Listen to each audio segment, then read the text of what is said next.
نہیں تھی. حضرت علی کے بعد امام حسن، امام حسن کے بعد امام حسین، امام حسین کے بعد یہی ترتیب ہے نا. اب جو پہلے امام چلے گئے تو علماء کیسے ہو گئے؟ بھائی بہکایا جاتا ہے باقاعدہ، اس لیے کہ ہمارا عقیدہ ہے کہ معصوم کی کرسی پر معصوم آئے گا. یہ مجتہد معصوم نہیں ہے، اس کو نہ مانو. ہوتی ہے بات کہ نہیں ہوتی؟ معصوم کی کرسی پر معصوم آئے گا. لہذا امام چلے گئے تو معصوم آنا چاہیے. لہذا عزیزان مطلب یہ بھی سن لیجیے، معصوم کی کرسی پر معصوم آئے گا، یہ ہمارا عقیدہ ہے. پہلے امام گئے، امام حسن آئے، یہاں تک کہ 11ویں امام گئے، 12ویں امام معصوم تھے، آگے کیا 12ویں امام چلے گئے؟ اب جب 12ویں امام چلے جائیں گے تب دیکھا جائے گا جب دنیا رہے گی. لہذا 12ویں امام گئے نہیں ہیں بلکہ وہ موجود ہیں اپنی کرسی پر، ان کے نمائندگان ہیں یہ علماء جو کام کر رہے ہیں. ایک سلوات پڑھیں محمد. اور آپ یہ دیکھ رہے ہیں کہ اگر اس کو پانی میں نہیں پلاؤں گا تو یہ مر جائے گا. اگر پانی نہیں پلاؤں گا تو یہ مر جائے گا. اور آپ نے اس تندرستی کے حالات میں جو اپنے لیے احتیاط رکھے ہوئے تھے کہ اس کو کہیں پیئیں گے، آپ نے اسے پلا کے اس کی جان بچا لی. اب بتائیے وہ کئی بوتل آپ کو پانی پلائے، کس احسان کا بدلہ ہو جائے گا؟ آپ اس کے گھر پہنچے ہیں، پائپ بھی ہے، بورنگ بھی ہے، پانی بھی ہے، سب کچھ ہے، لا کے بالٹی بالٹی پلا دے، احسان پورا ہو جائے گا؟ جی نہیں. کیوں؟ آئیے تاریخ سے مثال دیتے ہیں. ایک لشکر جیسا ہے پورا، اور ایسے صحرا میں گر گیا جہاں پانی نہیں ہے. حالت یہ ہے کہ جانوروں کی زبانیں باہر نکلی ہوئی ہیں، اگر پانی نہیں ملے گا تو سب کے سب مر جائیں گے. اور ایک دوسرے قافلے نے پانی پلا کر اس کی جان بچا لی. ماں اس لشکر کی جان بچا کر اتنا بڑا احسان کیا کہ وہ لشکر ہی والا سمجھ پایا. جب رات کی تاریکی میں شمور نہیں ملا تو بھائی سے کہا چل، بیٹے سے کہا چل صحرا میں آ، سن کوئی آواز سنائی دے رہی ہے. کہا ہاں اللہ کی آواز سنائی دے رہی ہے. کہا اس کا ذمہ دار کون ہے؟ عزیزو آپ لوگ مجلسیں سنتے رہتے ہیں، یہاں ایک سوال ہے، کیا حسین کو حل نے روکا تھا کربلا میں؟ جی حل نے روکا تھا؟ جی نہیں، حل نے کہہ دیا تھا کہ اس سرحد سے ہم جائیں، نکل جائیں، ہمارا ذمہ داری ہے کہ ہم اپنی سرحد کی حفاظت کریں گے. حل نے جہاں حسین نے پانی پلایا تھا وہاں لجام فلک کا ہاتھ ڈالا تھا. اور جب حسین نے کہا کیا چاہتا ہے کہ تیری ماں تیرے گھر میں بیٹھے، فرما گیا، لجام چھوڑ دی. اب حسین کا لشکر بھی چل رہا ہے، حل کا بھی لشکر چل رہا ہے، اور حالت یہ ہے کہ نماز پڑھتا ہے آ کے حسین کے پیچھے. نہیں چاہتا تھا. کربلا میں حسین کا راہوار خود رکا ہے، خود نے روکا ہے، نہیں روکا. اس کے بعد پھر کہے کی تقسیم، وہ یہ دیکھ رہا ہے کہ انہوں نے پانی پلا کر میری جان بچائی ہے، اور ایسی جگہ پانی پلایا ہے جہاں قطرہ آب نہیں تھا.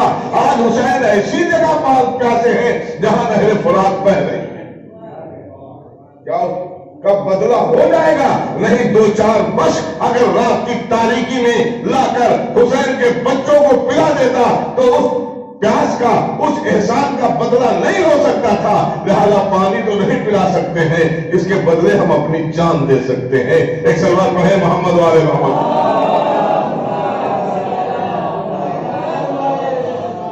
اس کا کیا نتیجہ نکلا؟ اس کا مطلب ہے کہ احسان کا بدلہ کوئی چکا نہیں سکتا. تو پھر والدین نے جو احسان کیا ہے، رب ارحمہما کما ربیانی صغیرا، جیسے انہوں نے رحم کیا ہے، پالا نہیں ہے، رحم کیا ہے. ویسے تم ان کے اوپر رحم کرو. آپ ایک بچے کا بچپنا دیکھ لیں. آپ لوگ سب والد ہیں جتنے ہیں تقریباً, اپنے بچے کا بچپنا دیکھیں, نگاہ میں رکھیں نوجوان, تب سمجھ میں آ جائے گا. ذرا سا بچہ رونے لگتا ہے کتنا پریشان ہو جاتے ہیں. وہ ٹھنڈک لگ رہی ہوگی, گرمی لگ رہی ہوگی, بھوکا ہوگا, کچھ معلوم نہیں. رحم کیا ہے؟ ایک آدمی بول سکتا ہے کھانا مانگ لے گا, ایک آدمی کو ٹھنڈک لگ رہی ہے کہہ دے گا ٹھنڈک لگ رہی ہے, ایک آدمی پیاسا ہے پانی مانگ لے گا. بچہ کچھ نہیں کہہ سکتا. اب ان کو سمجھنا ہے کہ بچہ بھوکا ہے, پیاسا ہے, ٹھنڈک لگ رہی ہے, گرمی لگ رہی ہے. لہذا ایک منزل پر یہ باپ اما یبلغنا عندک الکبر, اگر تمہارے سامنے ان میں کا ایک یا دونوں بوڑھے ہو جائیں تو بڑھاپے کی منزل رب ارحمہما. اب نہ وہ بول سکتے ہیں, نہ اپنی جگہ سے ہل سکتے ہیں, نہ کچھ مانگ سکتے ہیں, نہ کچھ کہہ سکتے ہیں. بس جیسے انہوں نے تمہیں پالا تھا ویسے ہی رحم ان پر کرو. ایک صلوات پڑھے محمد والے محمد.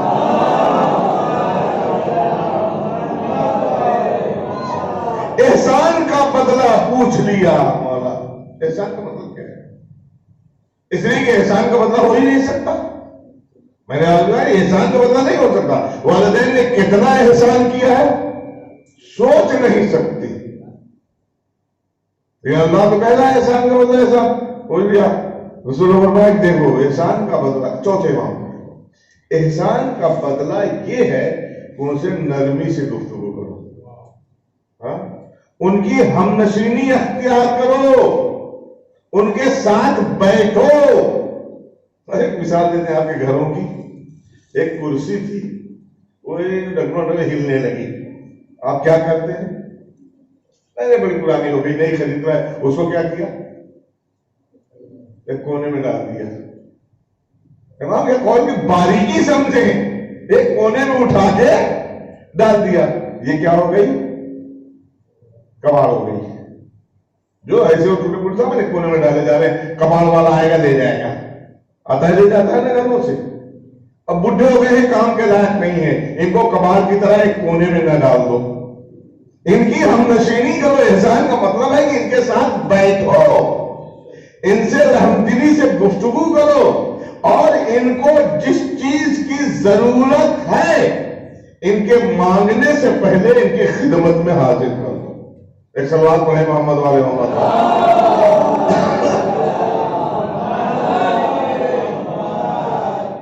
ہم کیا کرتے ہیں؟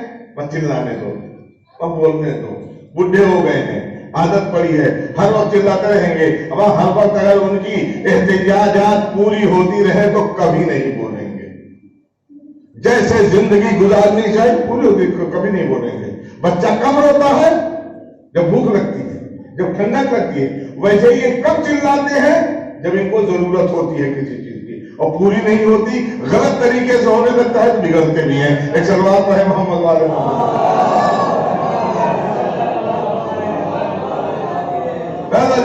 چونکہ موضوع جہاں تک لے جانا ہے وہ تھوڑا تھوڑا, لہذا ان کا احترام. امام زین العابدین علیہ السلام سے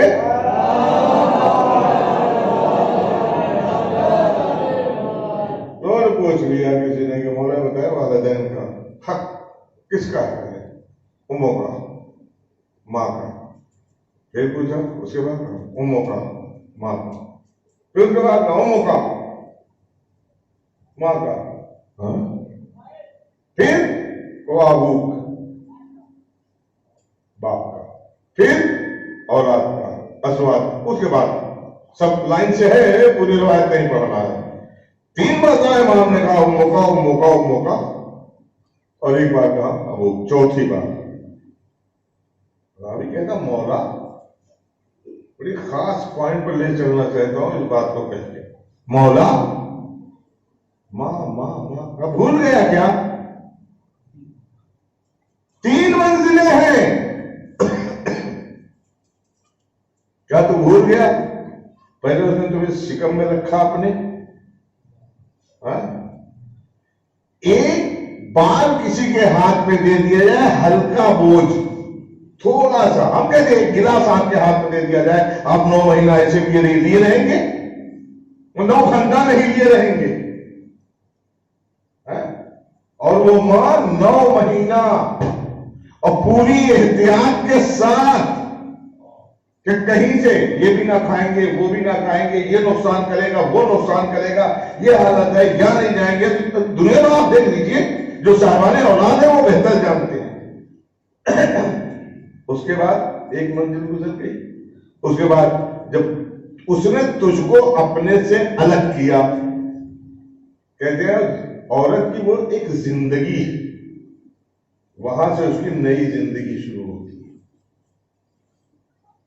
یہ دوسری منزل، اور تیسری منزل پھر تیری پرورش، اپنا خون جگر پلا پلا کے تجھے پالا، اس وقت بھی یہ کھائیں گے تو بیٹے کو ٹھنڈک لگ جائے گی، یہ کھائیں گے تو گیس بنے گی، یہ نہ کھانا وہ نہ کھانا۔ آپ دیکھ لیجیے گھروں میں جو مائیں اپنے بچوں کو دودھ پلاتی ہیں، ہر ایک بات ہے، حتیٰ کہ قدرت نے بھی کہہ دیا اگر بچے کو ماں دودھ پلاتی ہے، رمضان آ گیا اور اس کی وجہ سے بچے کو نقصان پہنچ سکتا ہے تو روزہ نہیں رکھ سکتی۔ جی، جب شکم میں بچہ ہے تب بھی، اور جب دودھ پلا رہی ہے تب بھی، تو قدرت نے اپنے روزے کو روک دیا ہے اس ٹائم سے۔ اور اس کے بعد خود وہ ماں نے کتنی احتیاط کی، یہ 3 منزل ہو گئی۔ بابو پھر اس کی کیا ضرورت، بابو کہنے کیا ضرورت، کہا نہیں، سن بابو، اس کی منزل یہ ہے کہ یہ اصل ہے تو اس کی شاخ ہے۔ یہ پیڑ دیکھ رہے ہیں نا، اگر جڑ نہ ہو تو شاخ ہوگی؟ روایت کے جملے ہیں کہ وہ اصل ہے تو اس کی شاخ ہے، یعنی اگر اصل نہیں ہوگی تو شاخ کا وجود نہیں ہے۔ تجھ سے اس کا میں یہ پنکھا بند کر کے وہ چلا دیں، مجھے ڈسٹرب کر رہا ہے، یہ ہمیں اس کو بند کر دے گا، بند ہو جائے تو ایک سوال پڑھے محمد والی۔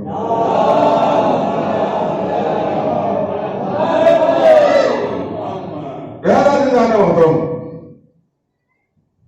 کیوں؟ وہ اصل ہے تو اس کی شاخ ہے، اگر باپ نہیں ہے تو تیرا وجود نہیں ہے۔ اور عزیزان محترم، امام نے اگلا جملہ فرمایا کہ تیرا ہی وجود نہیں، وہ تیری شناخت ہے۔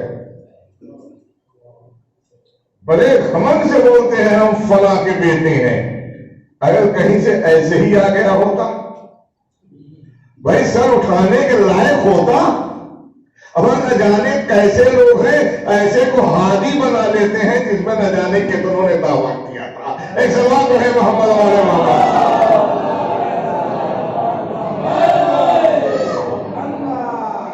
سب اٹھا کے چلتے ہیں، کیوں؟ اس لیے کہ باپ ہے، دادا ابو۔